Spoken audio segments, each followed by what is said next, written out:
आज हम ऑक्सीकरण संख्या निकालना सीखेंगे। ये 11वीं क्लास के स्टूडेंट के लिए और 12वीं क्लास के स्टूडेंट दोनों के लिए बहुत ही महत्वपूर्ण है। ऑक्सीकरण संख्या किसी भी तत्व का निकाला जाता है। यौगिक जो होता है उस यौगिक में कोई भी एक यौगिक आपको दे दिया है, चाहे वो उदासीन है, चाहे वो कॉम्प्लेक्स फॉर्म में दिया हुआ है, जटिल आयन के रूप में दिया हुआ है, तो उसमें कोई भी एक तत्व है, उस तत्व का ऑक्सीकरण संख्या आखिर हम जानेंगे कैसे, निकालेंगे कैसे। तो वो मैं आपको आज बहुत ही सिंपल वे में ऑक्सीकरण संख्या निकालना सिखाता हूं मैं आपको। हम अगर मान के चलिए सोडियम है, इस सोडियम के ऊपर में मैं +1 लिख दिया हूं, या Cl के ऊपर में -1 लिख दिया मैंने, या फिर आप देखते हैं कभी कभी CO3 2- लिखा हुआ होता है। तो इसका अर्थ क्या होता है? इसका अर्थ यह है कि यहाँ पे सोडियम का ऑक्सीकरण संख्या जो है वो +1 है, इसमें क्लोरीन की ऑक्सीकरण संख्या -1 है, और इसमें कार्बोनेट की ऑक्सीकरण संख्या जो है वो -2 है। तो यहाँ पे ये कार्बोनेट की ऑक्सीकरण संख्या -2 है, मतलब ये दोनों मिलाकर के ऑक्सीकरण संख्या, इसमें केवल कार्बन का या ऑक्सीजन का नहीं है। जबकि यहाँ पर जो दिख रहा है आप लोगों को, ये केवल सोडियम का ऑक्सीकरण संख्या +1 है और यहाँ पे क्लोरीन की ऑक्सीकरण संख्या -1 है। तो यहाँ तो हमको समझ में आ गया कि इसमें ऑक्सीकरण संख्या निकाल सकते हैं, लेकिन ये जो दिया हुआ है कार्बोनेट है, इसमें कार्बन की ऑक्सीकरण संख्या कितनी होती है, या फिर ऑक्सीजन की ऑक्सीकरण संख्या कितनी होती है, ये कैसे निकालेंगे, ये हमको सीखना है आज। ऑक्सीकरण संख्या ज्ञात करने के लिए हमें सबसे ज़्यादा सहयोग मिलता है आवर्त सारणी से।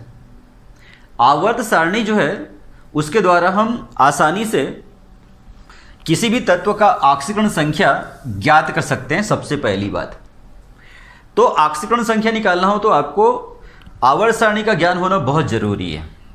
जो प्रथम समूह है उस प्रथम समूह के तत्व जो है, उन तत्वों का ऑक्सीकरण संख्या जो होता है +1, अर्थात हाइड्रोजन, लिथियम, सोडियम, पोटेशियम, इन सब का ऑक्सीकरण संख्या होता है +1। इसी प्रकार से समूह 2 के तत्वों का जो ऑक्सीकरण संख्या होता है +2, जिसको हम क्षारीय मृदा धातु के नाम से जानते हैं। समूह 1 के तत्वों को क्षार धातु के नाम से जानते हैं, जिसका +1 होता है। क्षारीय मृदा धातु जिनका ऑक्सीकरण संख्या +2 होता है। Beryllium, magnesium, calcium, strontium. इसी प्रकार से जो सातवें समूह जो होता है, सातवें समूह के जो हैलोजन है, इन हैलोजनों का ऑक्सीकरण संख्या जो है वो -1 होता है। इसी प्रकार छठवें समूह, जिसे हम लोग समूह 16 के तत्व कहते हैं, इनका ऑक्सीकरण संख्या जो होता है वो -2 होता है, जैसे ऑक्सीजन, सल्फर। तो ये 4 जो है मुख्य रूप से इनका बार बार उपयोग आता है। समूह 1 के तत्वों का ऑक्सीकरण संख्या +1, समूह 2 के तत्वों का ऑक्सीकरण संख्या +2, हैलोजनों का होता है -1, और ऑक्सीजन फैमिली जो होता है उसका ऑक्सीकरण संख्या होता है -2। ये बात जो है, ये 4 समूह के जो ऑक्सीकरण संख्या जो है वो मोस्टली आपको याद रहना चाहिए। अब इसके साथ साथ में दूसरी बात है जो आपको इसमें समझना है कि अगर कोई तत्व मूल अवस्था मतलब वो या तो परमाणु के रूप में है या तो अणु के रूप में है, तो ऐसी स्थिति में, या फिर यौगिक के रूप में भी है, यौगिक बना हुआ है लेकिन वो यौगिक उदासीन है, तो वो स्थिति में ऑक्सीकरण संख्या बिल्कुल 0 ही होता है। जैसे सोडियम ऑक्सीकरण संख्या 0 है, क्लोरीन ऑक्सीकरण संख्या 0 है। अगर मान के चलिए ये Cl2 हो गया तभी भी ऑक्सीकरण संख्या 0 रहेगा, O2 रहेगा तभी भी ऑक्सीकरण संख्या 0 रहेगा। NaCl का ऑक्सीकरण संख्या 0 है, लेकिन NaCl में सोडियम का ऑक्सीकरण संख्या जो है वो +1 है और क्लोरीन की ऑक्सीकरण संख्या -1 है। क्यों? क्योंकि सोडियम जो है समूह 1 का तत्व है। समूह 1 के तत्वों का ऑक्सीकरण संख्या +1 होता है, अभी बताया था आप लोगों को। क्लोरीन जो है समूह 17वें समूह का तत्व है, 7वें समूह का तत्व है, इसका ऑक्सीकरण संख्या -1 होता है। तो यहाँ पे अलग अलग सोडियम का ऑक्सीकरण संख्या +1 है, क्लोरीन की ऑक्सीकरण संख्या जो है -1 है, लेकिन NaCl का ऑक्सीकरण संख्या क्या है? 0 है। क्यों? क्योंकि ये उदासीन यौगिक है। इसी प्रकार से यहाँ पे ये परमाणु के रूप में दे दिया है सोडियम। अगर ये आयन के रूप में दिया हो तब जाके इसका ऑक्सीकरण संख्या +1 होगा। क्लोरीन जो है अगर वो आयन के रूप में दिया रहेगा तब जाके उसका ऑक्सीकरण संख्या -1 होगा। इसी प्रकार से अगर अभी बताया था PO4 3- फास्फेट आयन है। ये जो फास्फेट आयन जो दिख रहा है आप लोगों को, इसमें फास्फोरस और ऑक्सीजन दोनों का ऑक्सीकरण संख्याओं का जो योग आएगा वो -3 आएगा। इसका मतलब हम ये समझते हैं कि अगर कोई यौगिक उदासीन अवस्था में होता है तभी भी उनके तत्वों का ऑक्सीकरण संख्या का जो योग होता है वो 0 होता है, और अगर वो जटिल आयन के रूप में होता है, कॉम्प्लेक्स के रूप में रहता है, तो उनकी ऑक्सीकरण संख्याओं का योग दिए गए धनात्मक या ऋणात्मक संख्या के बराबर में होता है। अगर माइनस में दिया गया तो माइनस में होगा, और प्लस में दिया होगा तो प्लस में होगा। तो इस प्रकार से हम जो है विभिन्न तत्व जो है उनके ऑक्सीकरण संख्या को जानते हैं। तो ये अभी आपको जो बताया इसके आधार पर अब हम किसी यौगिक में कोई तत्व रहेगा उसका ऑक्सीकरण संख्या कैसे निकालेंगे, ये बिल्कुल आसानी से निकाल सकते हैं। जैसे मान के चलिए मेरे पास में H2SO4, मैं इस H2SO4 में सल्फर की ऑक्सीकरण संख्या ज्ञात करना चाहता हूं, तो अभी जो आपको नियम बताया उस नियम के हिसाब से कर देंगे। चूंकि ये H2SO4 जो है वो उदासीन यौगिक है, इसलिए इसके ऑक्सीकरण संख्याओं का योग 0 हो जाएगा। अब हम जानते हैं कि हाइड्रोजन का +1 होता है, समूह 1 का तत्व है, तो ये हो गया +1 × 2 हो गया। सल्फर का निकालना है, उसको +X लिख दिया, और ऑक्सीजन जो है उसको बताया था आपको -2 होता है, तो इस हिसाब से -2 × 4 हुआ, और इनका योगफल हो गया 0 हो गया।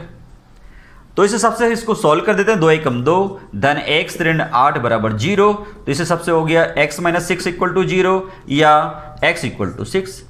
तो इस हिसाब से यहाँ पे H2SO4 में सल्फर की जो ऑक्सीकरण संख्या हो गई वो 6 हो गया। इस प्रकार से आप किसी भी यौगिक जो रहेगा उस यौगिक में कोई भी एक तत्व रहेगा, उस तत्व का ऑक्सीकरण संख्या इस प्रकार से आप कैलकुलेट करके निकाल सकते हो। जिसका भी ऑक्सीकरण संख्या निकालना है उसको x मान लीजिए, और बाकी जो है मैं बता ही दिया वो आप लोगों को कि कैसे ऑक्सीकरण संख्या करना है इसको।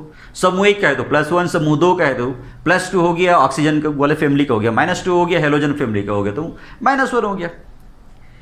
लेकिन कई बार क्या होता है, हम गणना के द्वारा तत्व का ऑक्सीकरण संख्या निकालते हैं तो गलत आ जाता है। जैसे H2SO5 में हम सल्फर की ऑक्सीकरण संख्या अगर निकालना चाहेंगे इस विधि से, तो इस विधि से हम लोग जो निकालेंगे तो गलत प्राप्त होगा।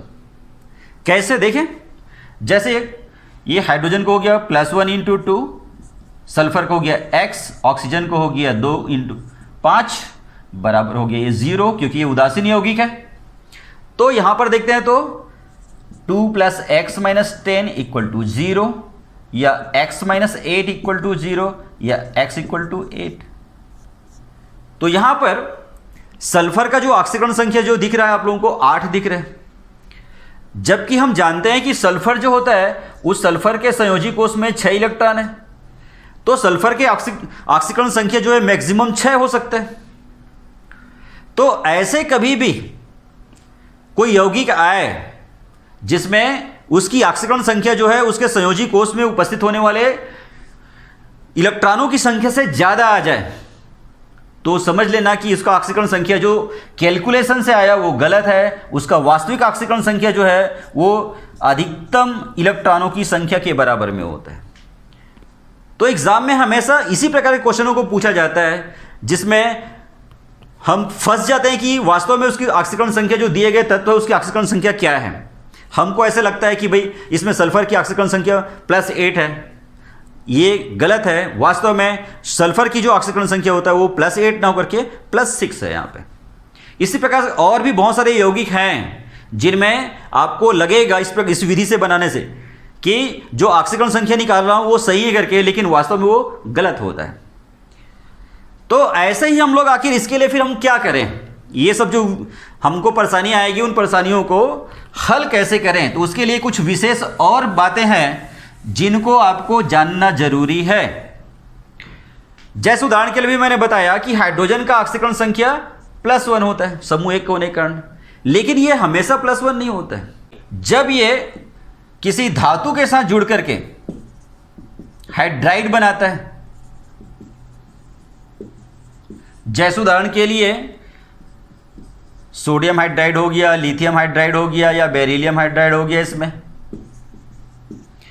तो इन हाइड्राइडों में हाइड्रोजन की जो ऑक्सीकरण संख्या होता है वो -1 हो जाता है। अगर ये धातु के साथ जुड़ा हो, ध्यान रखिएगा, अगर यहाँ पे HCl हो, ये HCl में क्लोरीन अधातु है, तो ये अधातु होने के कारण में अभी यहाँ पे हाइड्रोजन की ऑक्सीकरण संख्या +1 है, लेकिन यहाँ पर सोडियम हाइड्राइड हो गया, लिथियम हाइड्राइड हो गया, बेरिलियम हाइड्राइड हो गया, यहाँ पर हाइड्रोजन की ऑक्सीकरण संख्या +1 नहीं है, बल्कि यहाँ पे -1 है।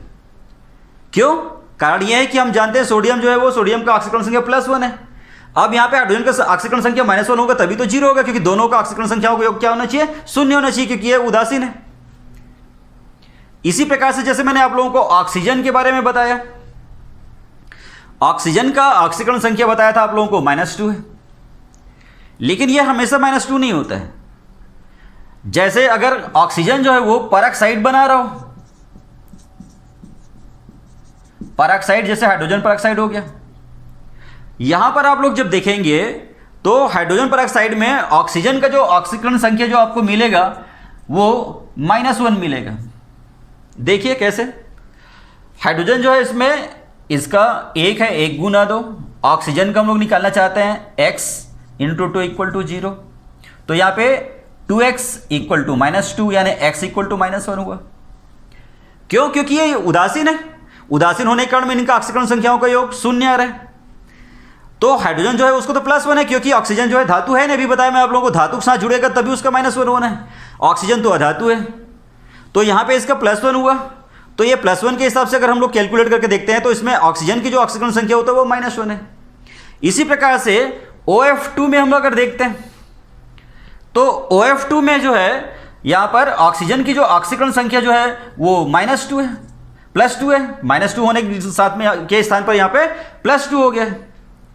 कैसे हुआ? देखिए, अभी बताया मैं आप लोगों को, ऑक्सीजन कब निकालना चाहते हैं? x, ये फ्लोरीन हेलोजन में आता है, हेलोजन को होता है -1 होता है, तो ये हो गया -1 × 2 = 0, तो उसके हिसाब से हो गया x = 2, ये +2 आ गया।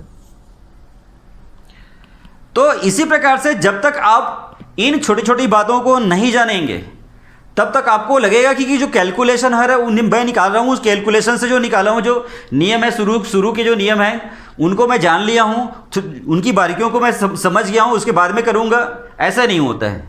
आप इन छोटी छोटी बातों को जब जानेंगे तब जाकर के आप किसी भी तत्व का ऑक्सीकरण संख्या आराम से निकाल सकते हैं।